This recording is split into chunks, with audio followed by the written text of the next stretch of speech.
Ladies and gentlemen, welcome to the weigh-in post-fight reaction. We had people missing weight. We had people didn't we, Nick? We did. We did. Jeff Neal. It's not BT Sport though.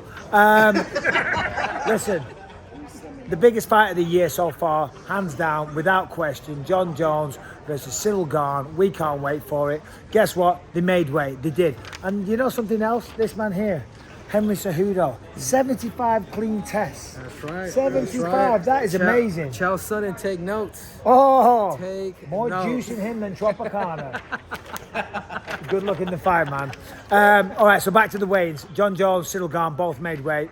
Official weights, Jon Jones was the bigger man, 248 pounds. Ciryl Gane came in at 247. Now, a lot has been made of the physique of Jon Jones. You know, looking a little softer, certainly when you compare him to Ciryl Gane. But Ciryl Gane's one of those guys, we were just saying on the BT Sports show, he could probably never train a day in his life and still be ripped, you know, like me, just always with a six-pack, you know, and not an ounce of fat. That's a joke, in case you didn't get that. Sadly, we did have some weight misses, only two. Mana Martinez came in at 137 pounds. He's going up against Cameron Simon. And then also, notably, one of the big fights on the main card, Jeff Neal versus Shavkat Rakhmonov.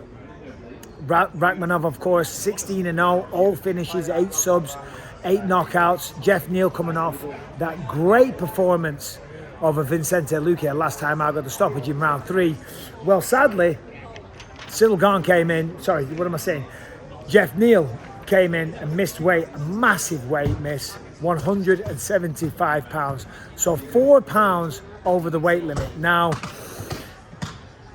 some people think that he did that on purpose because statistically people that miss weight, they then go on to win the fight because they have an advantage, because they didn't push themselves, they didn't kill themselves trying to make weight. Some people think that he did that on purpose because winning the fight is more important than forfeiting 20% of his purse. You know, I'm not saying that, but that theory is floating around a little bit. Co-main events on. Alexa Grasso, Valentina Shevchenko, they were the first two to the scale. Utter professionals. Valentina Shevchenko, come on, you know the deal with her. She's professional. She's on point. She's a killer. She's a spy. She'll take you out. She's an exterminator. But Alexa Grasso is a real threat. 4-fight win streak, beautiful boxing. But still, they made weight nice and easy. What else? Bo Nickel came in 185.5. He's a world-class wrestler, let's be honest. He's not going to miss weight. He's been cutting weight his entire life. Jamie Pickett was good. Jalen Turner, Mateusz Gamrot, they're all on weight. They're all on weight. We're here at the UFC Apex, where the weigh-ins are on. We've got Cejudo around. We've got Ciryl Gane. Some of the fighters are still floating about. Let's go for a walk into the Apex. And then we'll do that in a minute, where the octagon is. What we're saying, Nick? Yeah. 3 down? 3 down. How long has it been going? Is that all? I've only been going for 3 minutes. Oh my God. Anyway, just kidding. Let's talk about Jon Jones and Ciryl Gane some more. No, but in all honesty, let's have a walk over to the octagon because everyone can hear me. And I'm an annoying people. Probably a bit dark around here. Hold on. The light's probably not the best. John, my editor's probably having a freak out. Here we go. There's people setting up the octagon right now. I don't know what for, because the fights aren't taking place here. The fights are at the T-Mobile Arena. Amazing venue. So, Jon Jones, we were just talking to Henry Cejudo, and Henry's saying that the speed of Jon Jones right now, even though he's heavier, is ridiculous. He said he's so fast. A little tip that he gave was head kicks. He said he is throwing that kick up there like absolute lightning. So he said, yeah, keep an eye out on that. Of course, the head kick is what he caught DC with. One of his best performances, one of his best wins. So keep an eye out for the head kick. Ciryl Gane's coach, Fernand Lopez, was telling us that they brought in a tremendous amount of wrestlers, some Dagestanis, some national French wrestling champs. I don't know how much stock you put in that. Just because you're a French national champ doesn't mean you can probably beat Jon Jones.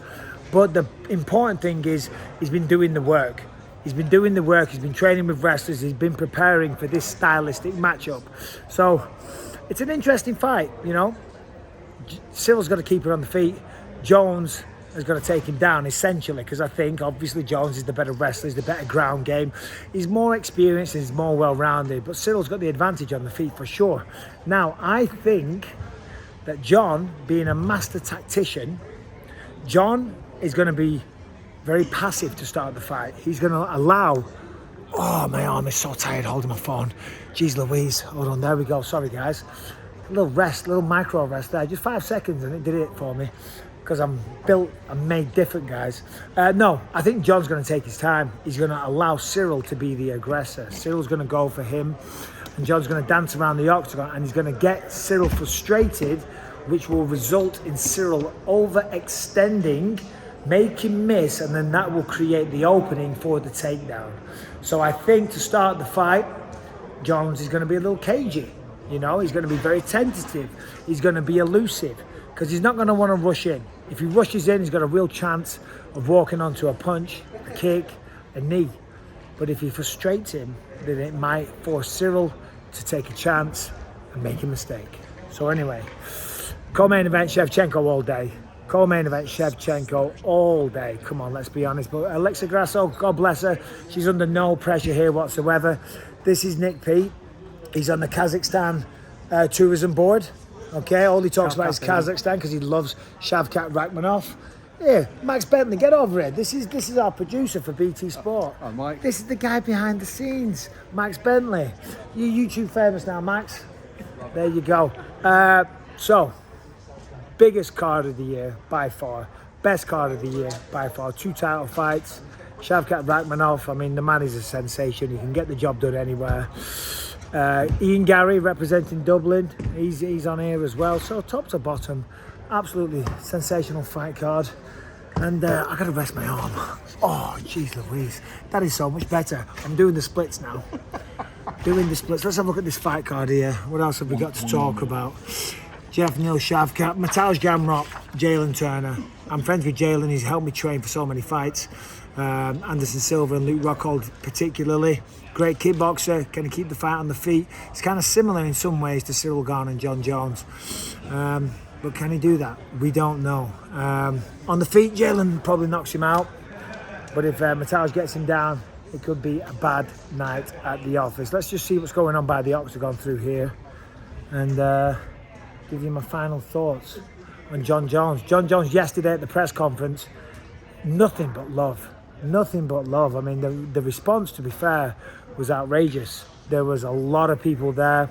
It was at the Car Arena, pardon me, where they have the Cirque du Soleil shows. Huge venue for a press conference, and the place was packed out. A lot of energy. The fans were wild. They were crazy. They were shouting all kinds of stuff. They were talking shit to Ciryl Gane. A lot of Jon Jones fans. And I think Jon was very nervous, you know, as to how the reception was going to be. You know, it's been a long time.